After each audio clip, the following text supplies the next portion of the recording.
7月9日，福建泉州一鞋廠发生火災，28人遇難。一場大火燒了整整1個下午。我們來看現場的畫面。福建泉州一家鞋廠突發火災，現場黑煙衝天，火勢迅猛，多人被困樓頂，緊急求援。據廠區附近商戶向記者透露，火情在中午前出現，廠房剛冒出濃煙，僅半小時，整棟樓就燒起來了。剛開始絕對只有一個點，這火是起得比較快，比較迅猛，直升機現在還在鬧，鬧了幾天停都停不下來。對，有一個角落一直有水噴的，但是它幾個人看都沒看到火。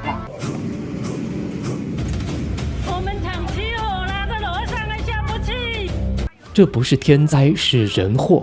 就在火災發生前2天，當地安全檢查人員在這家工廠就發現了2處隱患。第一處，1層走廊門口堆了大量的雜物，有鞋底、紙箱等等。如果發生火災，這些雜物就是路障。第二處是配電箱附近違規放置電風扇。按照規定，配電箱1.5米內是不能堆放任何雜物的，因為一旦短路打火，火花就會落在旁邊的風扇或者是雜物上，火就起來了。檢查人員當場就開了整改單，但是這個管理人員的回應是什麼呢？他說他要出去出貨，等下就整理好。就這個等下2個字，28條生命。起火的是廠區主樓，宿舍樓為單獨樓棟，但大火產生的濃煙已將整棟宿舍樓的樓道全部封死，被困人員無法從通道撤離，他們也無法直接上去。我們通過樓梯，然後從未起火的這些居民樓上去，然後在樓頂再跨越到他那個宿舍樓。中午12點04分，火災爆發。事發時，廠房內有237名本廠的員工和2名外來人員。起火點是在1樓的沖載車間，鞋材迅速被點燃，火勢從1樓向上蔓延。消防人員是在12點10分趕到了現場，但是當時整棟樓已經是形成了立體式的火災。現場的話，雖然說這個明火已經撲滅，但是因為這個現場的話是大量的鞋材、鞋膠，噴霧過程已經持續了5個半小時。那現在的話，我現場的話，每個樓層還有2個對戰的這個兄弟們在裡面進行一個強攻滅火的一個處置。他是在處置現場一些這種燒完的鞋材的這種陰燃，包括這些過程，避免說這個明火進它會復燃。我們第一時間就有調派這個雲梯、高噴。包括我們自己也組織了這個內功小組，從大家可以看得到，就是從現場拍攝到了這個樓梯，進入到頂層進行一個滅火跟搜救。同時的話，我們現在看到了這個我們消防的雲梯車，當時也第一時間組織靠近這個樓層進行一個處置跟撲救。現在是明火基本撲滅了，但是像這種明火的處理過程中的話，我們基本上會在現場。在處置完了之後再看24小時，因為它的這種堆垛的這種火災隨時有可能會復燃，我們要把這煙霧排掉，才避免都造成自身災害。那麼經過1夜的救援工作已經基本結束。發生火災的位置是大家可以看到，現在1樓的這個叫做冲压車間。那麼冲压車間裡面呢，是堆放了很多的這個生產鞋材的這個材料和鞋胶，所以呢火勢發生的非常的迅猛。那麼火勢呢是迅速的燃燒到了整个的楼栋，然后導致呢在消防員到場的時候呢，整個樓棟是發生了叫立體式的火災。那麼大家可以看到，現在現場呢是在這個樓宇的這個周邊呢拉起了警戒線，然後當地的消防救援部門呢也還是目前在對這個火災的事故原因呢進行詳盡的調查。那麼再看一些細節，大家通過我們的畫面可以看到啊，它這個整個的牆體呢，其實的瓷磚呢已經碎落，那麼上面已經是看不到太多完整的瓷磚。大家可以看到它的樓層非常的高，那麼所以而且當時的濃煙非常的大，那麼有遇難人員呢就是在這個樓上的這個位置，很多遇難人員是在樓上的位置遇難的。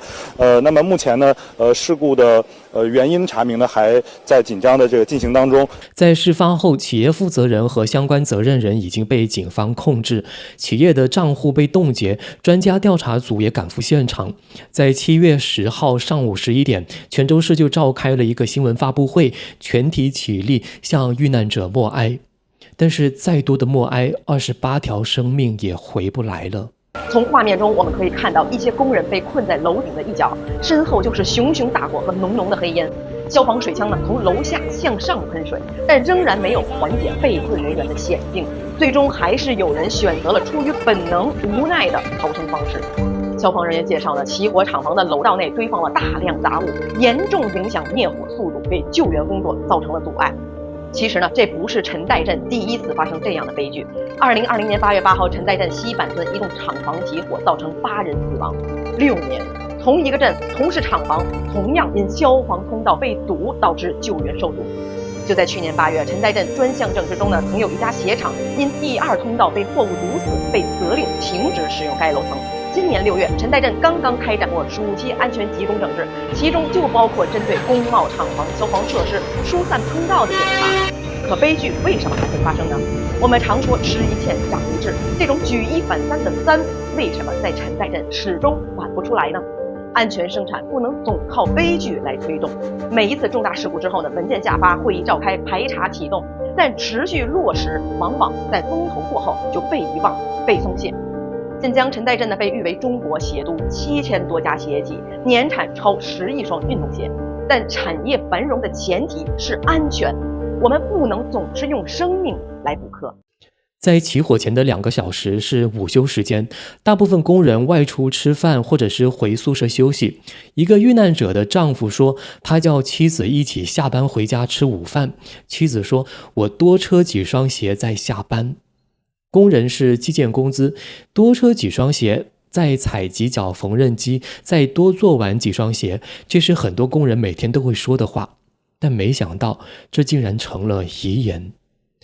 他多做的幾雙鞋值多少錢，沒有人知道，但正是那幾雙鞋，卻讓他留在了火場裡。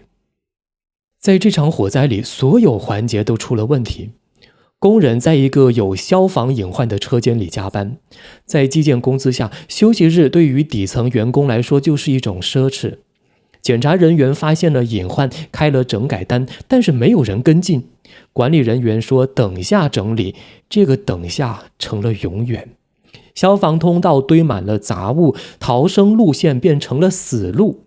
配電箱旁放着風扇，這種低級的違規竟然能夠反覆存在。每一個環節都是差了一點，加在一起就是28條生命。我想起一位福建晉江本地的人，他留言道，他說，我們這裡是中國的鞋都，但是這麼多鞋廠，有多少真正把安全當一回事呢？